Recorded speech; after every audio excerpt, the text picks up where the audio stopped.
Les points de vue sur l'actualité, c'est maintenant sur Europe 1. La revue de presse d'Europe 1 Matin. Bonjour Samuel Etienne. Bonjour Maxime, bonjour à tous. Ce matin dans vos journaux, une question. Combien de mariages gays en France depuis la promulgation de la loi ? Un constat. Vivre plus longtemps, c'est bien, en meilleure santé, c'est mieux. Et puis une inquiétude très personnelle que je vous ferai partager sur le petit George. Vous savez, le bébé de Kate et de William. Il y a quelque chose qui cloche.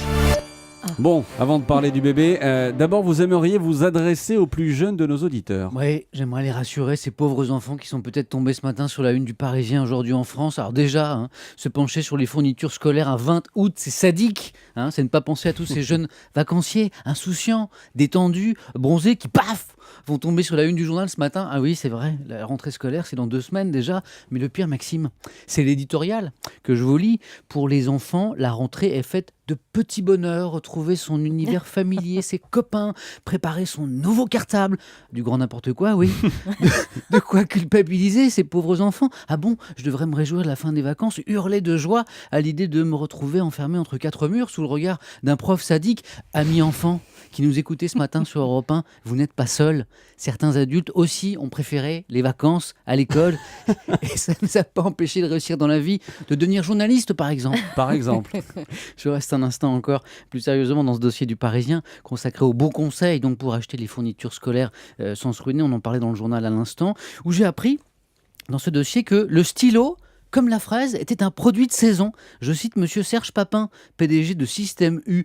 Prenez votre temps, comparez, touchez, mais surtout, achetez les produits de saison à la saison. À Noël, les prix du saumon et de la dinde baissent. C'est pareil pour les fournitures scolaires. Alors voilà, j'ai enfin compris pourquoi la rentrée scolaire tombait toujours en septembre. C'est parce que c'est la meilleure saison pour acheter les stylos. Et en attendant la rentrée, oui, c'est d'une logique implacable. Merci Samuel Etienne. En attendant la rentrée, c'est encore l'été. Et pour Libération, c'est l'été de tous les mariés. Oui, Libération qui s'est posé la question: combien de mariages gays en France depuis la promulgation de la loi sur le mariage pour tous ? Pour l'heure, il n'y a aucun décompte officiel. Alors, le journal a mené sa propre enquête et est arrivé à ce chiffre. 400 mariages gays, des débuts un peu lents, constate Libé, et qui s'attend toutefois à une montée progressive comme pour le Pacs d'ailleurs. Mais pour le journal, l'essentiel est ailleurs. L'essentiel, c'est que ces centaines d'unions homosexuelles, célébrées à travers toute la France, l'ont été sans scandale ni ostentation. Pour leur enquête, les journalistes du quotidien ont assisté à plusieurs de ces unions et qu'ont-ils vu ? Des mariages heureux et émus, bébêtes et tendres, comme tous les mariages. François Sergent écrit « La simple quotidienneté de ces couples, leur histoire, leur amour, contredisent tous ceux qui ont manifesté, certains avec violence, contre le mariage pour tous ». Libé raconte quelques cérémonies, comme ce maire qui commence son discours en expliquant qu'il était opposé au mariage pour tous, stupeur dans l'assistance, avant d'expliquer qu'il avait changé d'avis.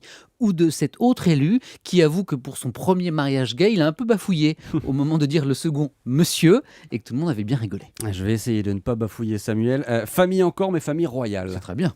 Et c'était à la une du Figaro ce matin et de quasiment tous les quotidiens britanniques. Vous en parliez d'ailleurs dans le journal d'Émilie Bonneau, du prince William qui raconte sa nouvelle vie de père et de ce mignon petit surnom qu'il a donné à son fils, le prince George Rascal, que l'on peut certes gentiment traduire par petit filou. Sauf que Rascal, ça peut tout autant signifier chenapan, voire vaurien.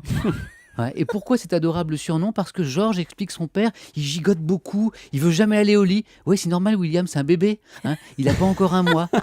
Alors moi, je pense à l'enfant George, quand il aura appris à lire, et il découvrira que son père l'appelait petit vaurien, alors qu'il n'avait que 3 semaines. D'ailleurs, je me demande s'il n'a pas déjà compris quand je vois la tête un peu renfrognée qu'il fait sur la photo en une du Figaro. Pauvre enfant, de bébé Georges, on passe au doyen de l'humanité.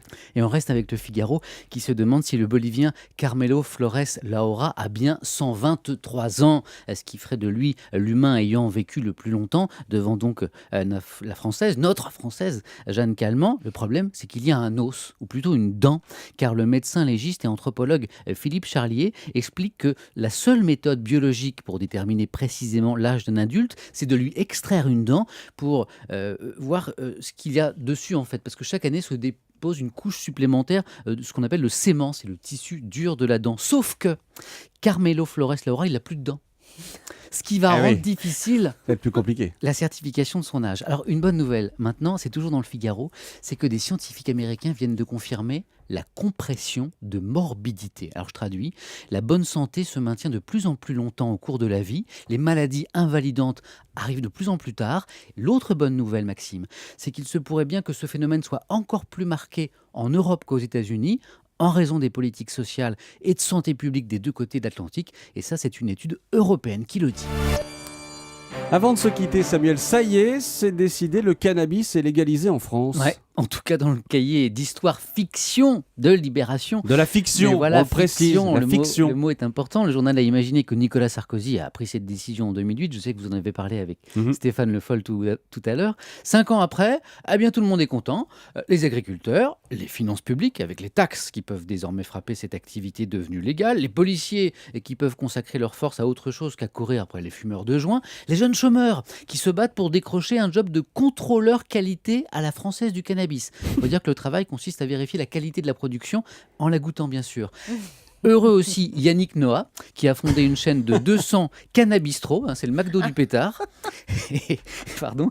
De même que la grande distribution, Libé, imaginant que le groupe Carrefour venait de racheter le site passelewinge.fr, le leader de la vente sur Internet. Je ne sais pas ce qu'ils ont fumé à Libération, mais c'est fort. Des clics et des claques ce soir, Samuel. On vous retrouve aussi à partir de 20h sur Europe 1. Oui, notre invité ce soir, c'est François Ozon pour son film Jeune et Jolie, qui sort demain, ce film qui a provoqué tant de polémiques à Cannes. Et puis une rencontre aussi avec la journaliste et médium Patricia Daré, une femme qui n'a rien d'une illuminée, qui se veut cartésienne, laïque, mais voilà, elle n'y peut rien. Les morts lui parlent. Vous verrez, c'est assez troublant. J'allais oublier, Samuel. Heureusement, Twitter est là pour me le rappeler.